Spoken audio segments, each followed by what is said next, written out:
في عام 1805 أصبح محمد علي باشا واليا على مصر.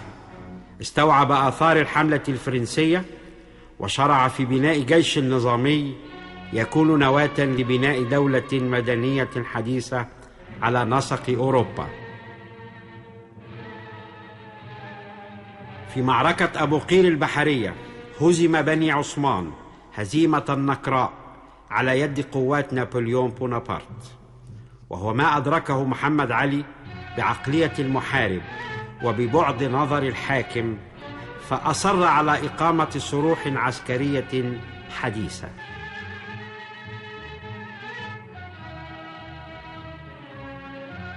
وفي عام 1819 وصل إلى مصر كولونيل سيف ليؤسس منظومة عسكرية مصرية وفقا لأعلى التقنيات الفرنسية. كلفه الباشا بمهام عديدة، أولها تدريب 500 من الجند المماليك في أسوان.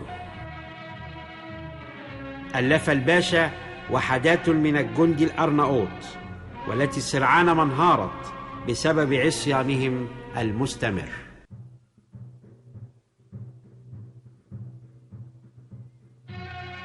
اتجه الباشا إلى تجنيد السودانيين، فتفشى مرض الكوليرا بينهم، ففشلت التجربة، فاضطر للاستجابة لرؤية ابنه إبراهيم أن منظومة جيش مصري حديث لن تتحقق إلا على أكتاف الفلاحين أي المصريين. أسس الباشا بقيادة إبراهيم مجلس لكبار الضباط، الذي بدأ عمله بمديرية القليوبية باعتماد نظام الاقتراع، وهو نظام فرنسي يحفظ كرامة الإنسان وحقوقه بالاختيار العشوائي للعدد المطلوب تجنيده بدلا من التجنيد بالسخرة.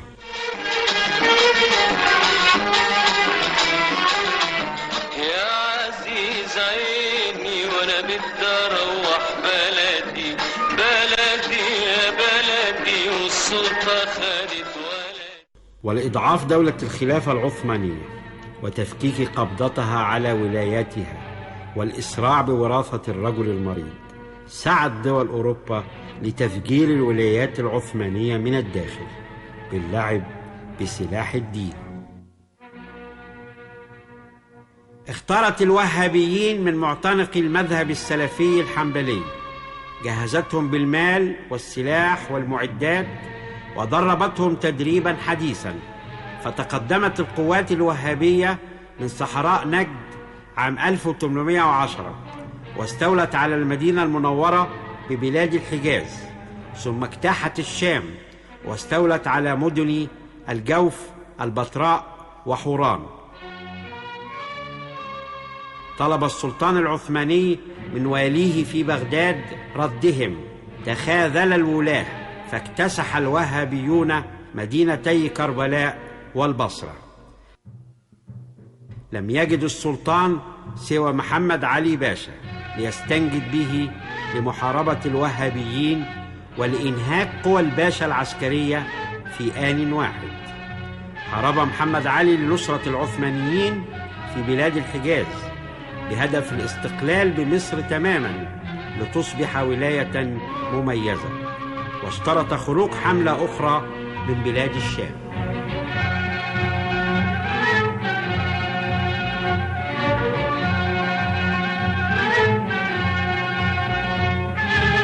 خرج طسن على رأس جيش أبيه الباشا، إلا أنه عجز عن اختراق مضيق الصفراء نظرا لمرتفعاته وصخوره الصلبة. بقى الوهابيون في مواقعهم 20,000 مقاتل مدربين بخبرات أوروبية بقيادة ابني سعود عبد الله والفيصل من أمراء الدولة السعودية الأولى. تقهقر طسن إلى مصر وترك المهمة بأكملها. وفي عام 1815 يظهر شاب لم يكمل عامه 26 ولكنه القائد. في أوائل 1816 كانت كل الأعين على حملة جديدة، حيث أبحر إبراهيم في سبتمبر من ميناء القصير، وبصحبته المسيو فيسيير أحد مهندسي جيش نابليون، وبعثة طبية من الطليان منهم تودسكيني، سكوتو وسوشيو.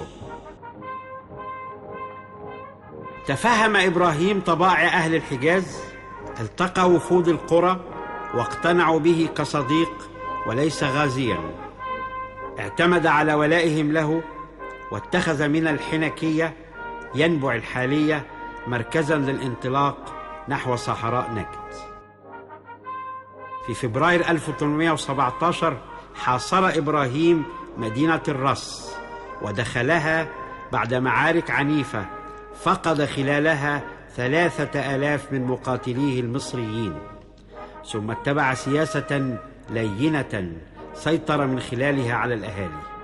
تعززت قوى الجيش المصري وتوطد أمنه، وفرض منهاجا حديثا في إدارة شؤون بلاد الحجاز جوهره المدنية وليس التطرف الديني، ودخلت قواته بريدة، شقرة، ووادي حتيفة وغيرها.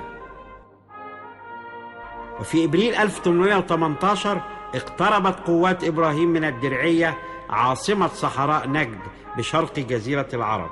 وفي ليل 21 من يونيو أشعلت رياح السموم النار في مخازن ذخيرة الجيش، فانفجرت عن آخرها وفقدت القوات مؤنها.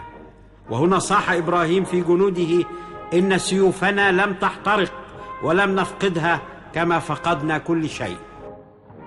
في انتظار الإمدادات للاستيلاء على الدرعية صدت قوات إبراهيم مناوشات مستمرة للنجديين، ثم وصل رسول محمد علي سليمان أغا ومعه إمداداته، تبعتها مؤن أخرى وصلت مع محافظ الإسكندرية خليل باشا. فتح إبراهيم الدرعية عام 1818 وسيطر عليها وعلى حكامها وأهاليها سيطرة كاملة. لم يحصل من الأستانة إلا على لقب باشا فقط، حيث نص أمر الباب العالي: السلطان محمود الثاني أنعم الله عليه بالصحة والعافية والسعادة دوام الحال، يمنح إبراهيم ابن محمد علي سر عسكر جيوش مصرية لقب باشا، وله جزيل الشكر. انتهى فرمام تمام أفنديم.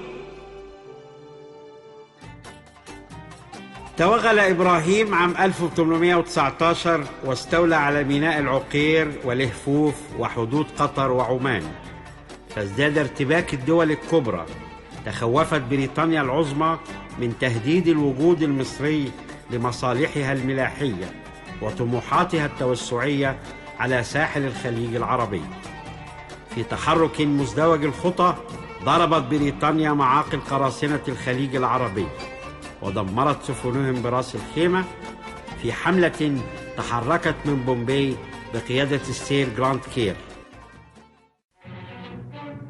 وفي مهمة جمع معلومات من أرض الواقع تحرك عميل المخابرات البريطانية الكابتن سادلير لتدوين مشاهداته عن الحاميات المصرية في الجزيرة العربية ولرسم خرائط لها ولمعرفة أحوال البدو والحضر. ما دونه العميل سادلير طبع في بومبي عام 1866، عرف بتقرير سادلير الذي استثمرته بريطانيا كثيرا في معرفة كل شيء عن أحوال مصر حتى احتلتها عام 1882.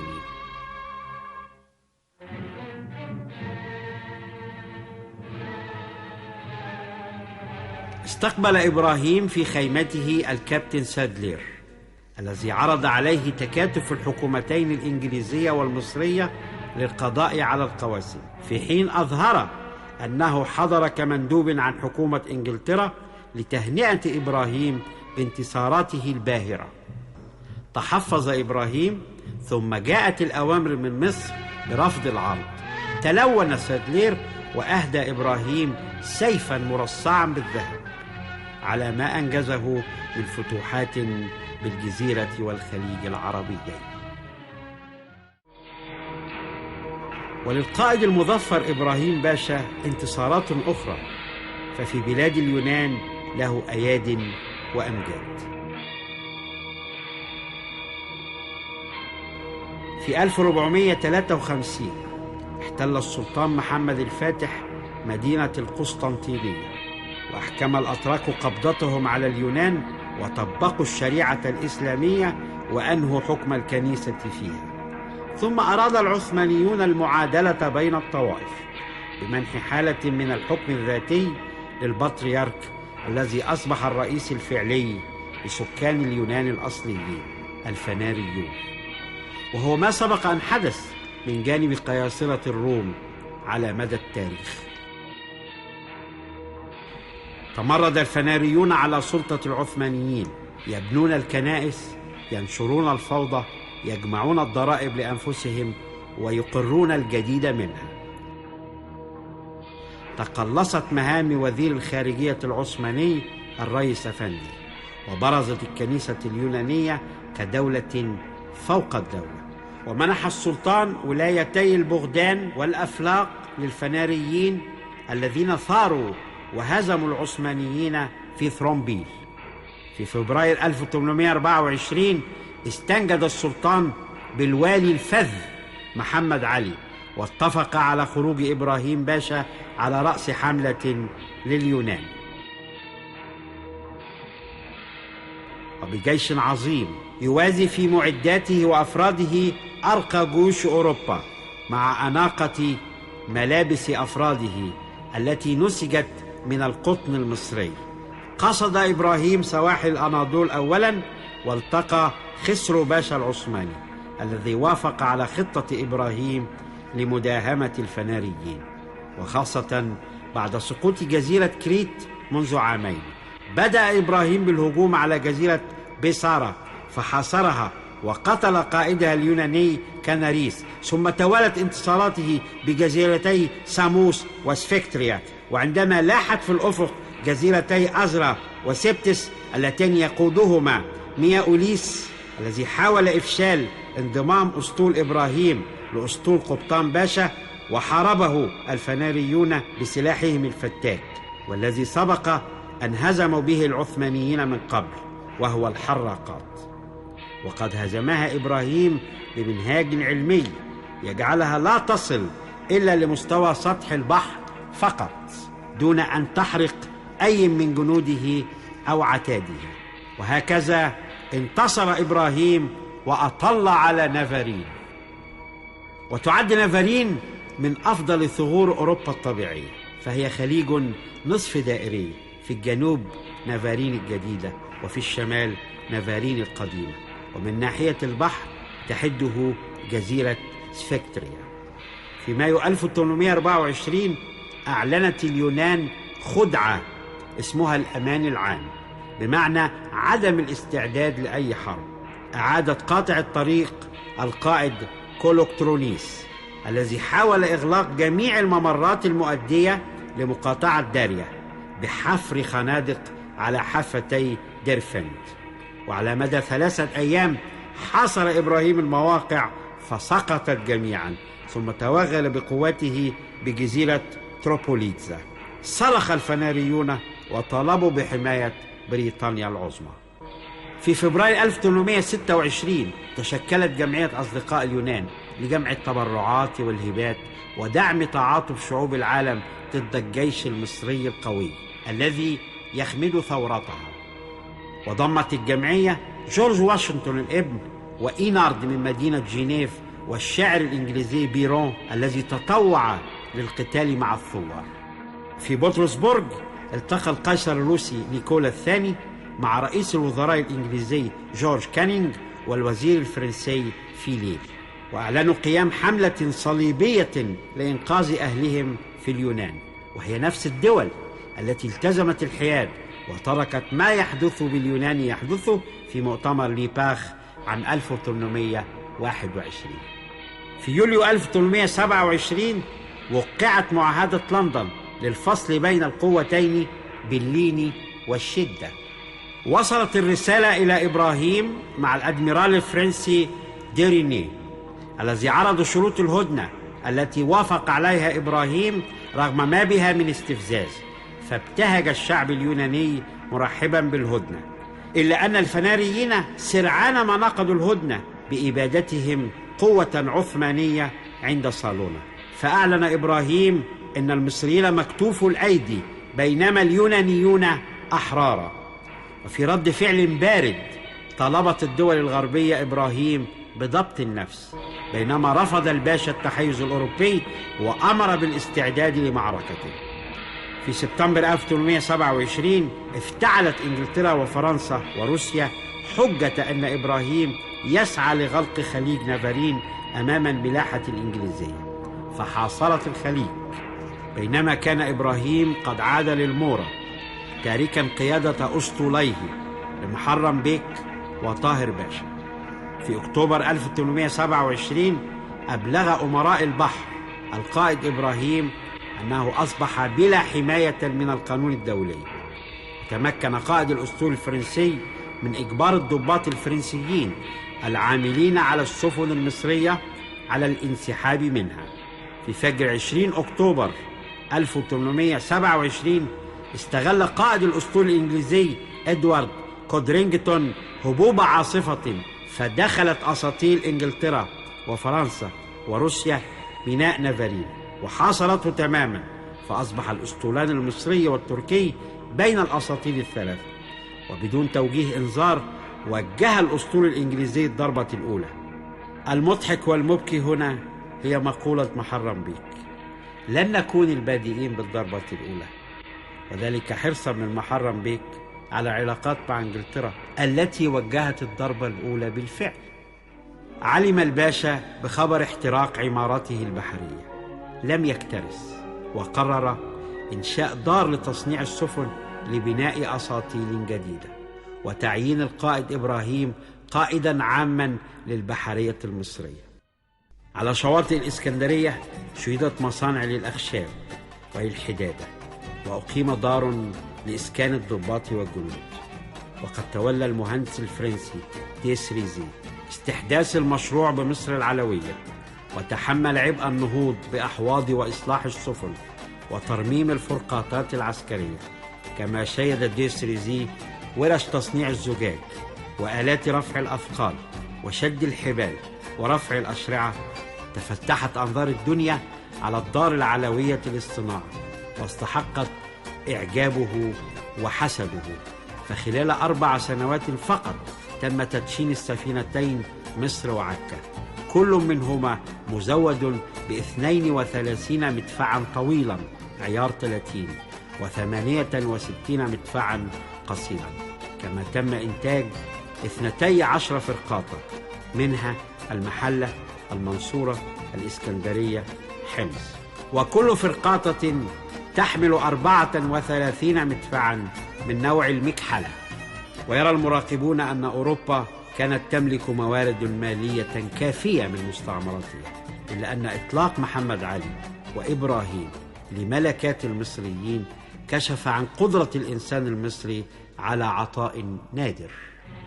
المستر جون باركر القنصل الإنجليزي بالإسكندرية في 1828 كتب باركر: تأخر إبراهيم بجنوده بعد الانسحاب من اليونان.